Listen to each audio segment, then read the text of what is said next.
Il est temps de tirer les conclusions après 3 semaines d'utilisation de l'Infinix Note 40. Dans l'ensemble, je pense que ce produit est une proposition solide pour 135 400. Ces limites sont principalement dues à l'absence de certaines fonctionnalités plutôt qu'une mauvaise exécution des fonctionnalités annoncées. Avant de tirer des conclusions actives, voici mon test final de l'Infinix Note 40. Je vais commencer par l'atout principal du Note 40 pour ne pas dire le point principal qu'Infinix met en avant, la batterie. Il faut dire qu'à ce niveau, il n'y a pas grand chose à dire. L'Helio G99 Ultimate présent ici offre la même performance que ce que j'ai trouvé sur le Hot 40 Pro que j'ai utilisé à fond récemment. Vous aurez en moyenne 7 heures de temps d'écran, ce qui équivaut à une journée entière d'autonomie. Cependant, cette performance est légèrement inférieure à celle du Hot 40 Pro. Ce dernier est un peu plus au-dessus en me donnant un peu plus de temps d'utilisation.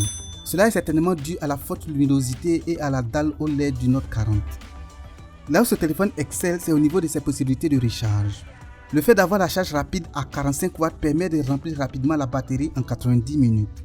La charge sans fil est un grand plus. En tout cas, elle a boosté énormément l'autonomie de ce téléphone. Je passe énormément beaucoup de temps devant mon ordinateur et quand j'y suis, le téléphone repose naturellement sur le chargeur sans fil, ce qui fait qu'il est constamment chargé quand je dois l'utiliser. Du coup, j'ai rarement eu besoin de le recharger quand je devais sortir.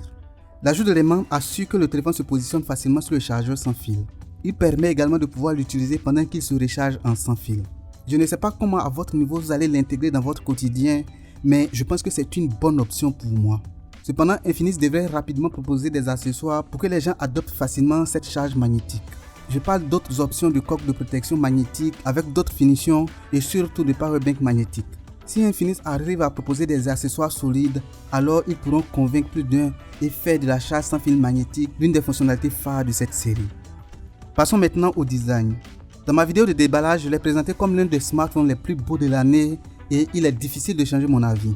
J'ai vu le lancement de 2 nouveaux produits qui peuvent facilement le concurrencer, mais ce design tout carré avec les bords d'écran minces est vraiment quelque chose. La finition sable est agréable pour les quelques fois que j'ai eu à utiliser le téléphone sans la coque.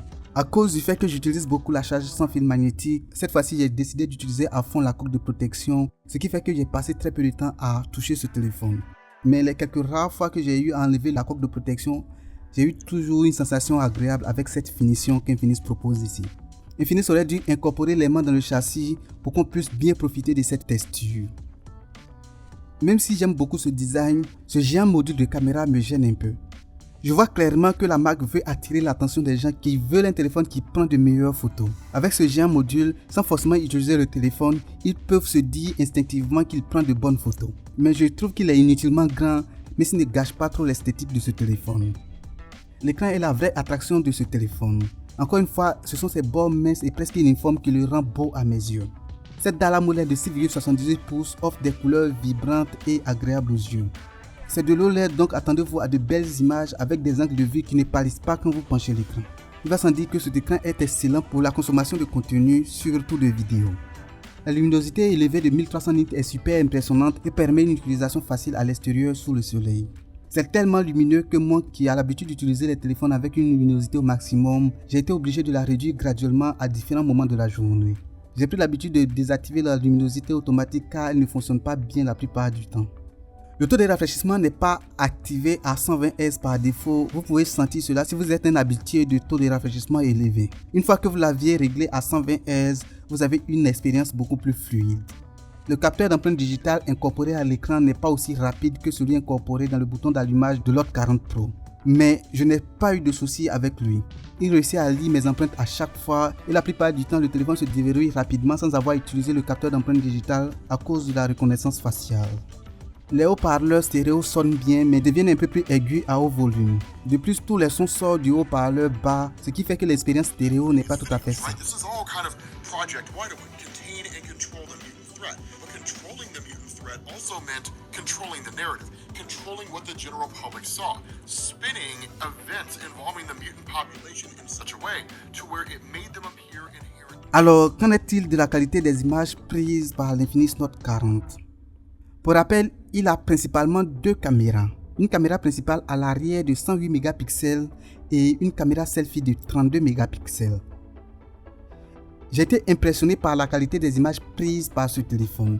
Pas seulement moi, mais mes amis qui ne jugent que par les iPhones et Samsung ont également adoré les images de ce téléphone. Je pense que cela est dû à l'amélioration de la qualité du HDR. Le HDR ou plage dynamique assure qu'il y a une bonne balance entre les zones claires plus lumineuses et les zones sombres d'une image. Infinis a enfin maîtrisé cela et c'est ce qui fait que les images de ce téléphone plaisent. Les images sont colorées et prêtes à être utilisées sur les réseaux sociaux, pas besoin de modifications supplémentaires.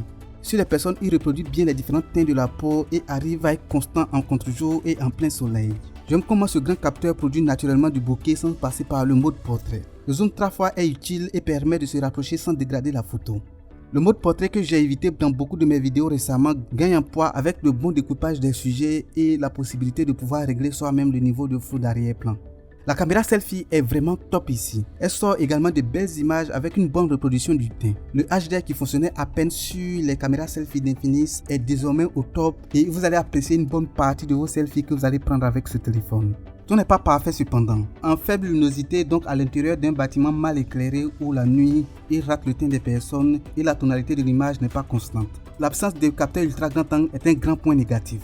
Quand je prenais l'échangeur de Macquarie en photo, j'aurais bien voulu intégrer beaucoup plus d'éléments dans la caméra, mais je n'ai pas pu le faire. Une caméra ultra grand angle m'aurait permis de pouvoir le faire très facilement. Malgré ces quelques limitations, je pense que vous allez aimer la plupart des photos qui viennent de l'Infinis Note 40. Alors en vidéo, nous avons la 2K, la Full HD à 60 images par seconde et puis la Full HD à 30 images par seconde avec la stabilisation optique de l'image et puis la résolution HD. Donc ce sont pratiquement les mêmes résolutions que vous allez retrouver sur l'Infinis Hot 40 Pro que j'ai testé récemment. C'est un peu dommage, mais ce sont les capacités de la puce Helio G99, donc du coup on ne peut pas aller au-delà de ça. Donc ce sont pratiquement les mêmes spécifications que vous allez avoir, il n'y a pas grand changement.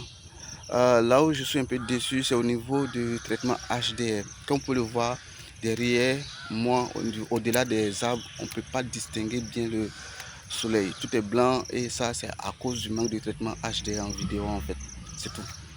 Donc je vais vous montrer rapidement à quoi ressemble l'image au niveau de la caméra arrière. Je n'ai pas changé de différents capteurs cette fois-ci. Donc à l'arrière nous avons les mêmes spécifications comme je le disais, la 2K, la Full HD à 60 images par seconde et puis autres. Donc c'est pratiquement les mêmes spécifications, pas grand chose à changer. On aurait bien voulu avoir la 4K mais il n'y a pas. Ici je ne sais pas si le traitement HD est nettement mieux. Bon, c'est toujours difficile, mais c'est nettement mieux. Ici, vous voyez que le ciel est légèrement bleu et on arrive à distinguer en fait les différentes nuances du ciel comparé à la vidéo au niveau de la caméra arrière. Donc, c'est essentiellement ça pour votre aperçu de la vidéo sur ce téléphone. Au niveau de la performance, il n'y a pas grande nouveauté. Le G99 Ultimate est le même que le G99, donc des performances identiques. Je sais c'est redondant, mais vous pouvez utiliser parfaitement les applications du quotidien sans souci. Ne vous attendez pas à de l'instantané cependant. Pour les gamers, vous pouvez jouer au même jeu de façon fluide. Pour ce téléphone, je me suis calé sur 4 jeux essentiellement pour le test. Il s'agit de Warzone Mobile, PUBG Mobile, Skullgirls et Altos Odyssey. L'optimisation pour Call of Duty Warzone Mobile a été impressionnante. Il y a à peine un mois, il était rempli de bugs sur mon Hot 40 Pro. Ici, il est pour le moins fluide. Vous pouvez jouer jusqu'à 60 fps, cependant le processeur le bloque généralement dans les 40 fps. À ce niveau de fluidité, quand il y a beaucoup d'action, le jeu descend rapidement dans les 20 voire 15 fps, ce qui casse parfois le gameplay. C'est normal aussi, cette puce n'est pas la crème de la crème pour jouer à ce jeu. Vous pouvez jouer avec des images de 30 fps et à ce niveau le jeu va descendre généralement dans les 24 fps. Dans l'ensemble, Call of Duty Warzone Mobile est jouable sur ce téléphone. J'ai joué en moyenne une trentaine de minutes par séance et je n'ai pas eu de soucis de perte de performance. Pour les gens qui vont aller un peu plus loin, lorsque le téléphone va chauffer, je suis sûr que les performances vont encore descendre. Mais pour mon expérience, en dehors de la fluidité qui descend lorsqu'il y a beaucoup d'action, je n'ai pas remarqué de problème qui le rendent injouable. Quant à PUBG Mobile, il offre une très bonne expérience. En configuration HD, vous aurez un gameplay calé constamment à 30 fps, pas de perte de performance. C'est constant et offre une bonne fluidité de base. Vous avez également la possibilité d'aller en ultra. Là-bas, les images sont calées à 40 fps. On observe également une constance à ce niveau également. PUBG Mobile se comporte très bien avec le Note 40. Ce n'est pas une surprise vu sa longévité et son optimisation pour beaucoup de processeurs. Je parie que Call of Duty Mobile offre une expérience fluide pareille. Dans Skullgirls, nous avons la possibilité de jouer à 60 fps mais le gameplay ne va pas vous donner une expérience fluide constante. Il vacille en moyenne entre 43 et 36 FPS. Le jeu est bien jouable avec ce niveau de FPS. C'est un jeu de combat en dehors des animations liées au combo, il n'est pas trop taxant comme les deux jeux 3D précédents. J'ai installé Altos Odyssey à cause de sa capacité à aller jusqu'à 120 FPS, mais avec ce téléphone c'est bloqué à 60 FPS. Ce qui est dommage et montre un peu les limitations de ce processeur.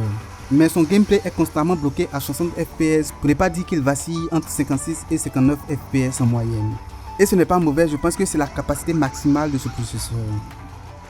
Niveau gaming, si vous partez sur des titres populaires connus comme Call of Duty Mobile, Free Fire et PUBG Mobile, je pense que votre expérience sera plus que satisfaisante. Mais si vous vous éloignez un peu et que vous allez vers des jeux un peu plus demandants comme Call of Duty Warzone Mobile et Genshin Impact, alors attendez-vous à un certain nombre de latences. On va achever ce test par le logiciel.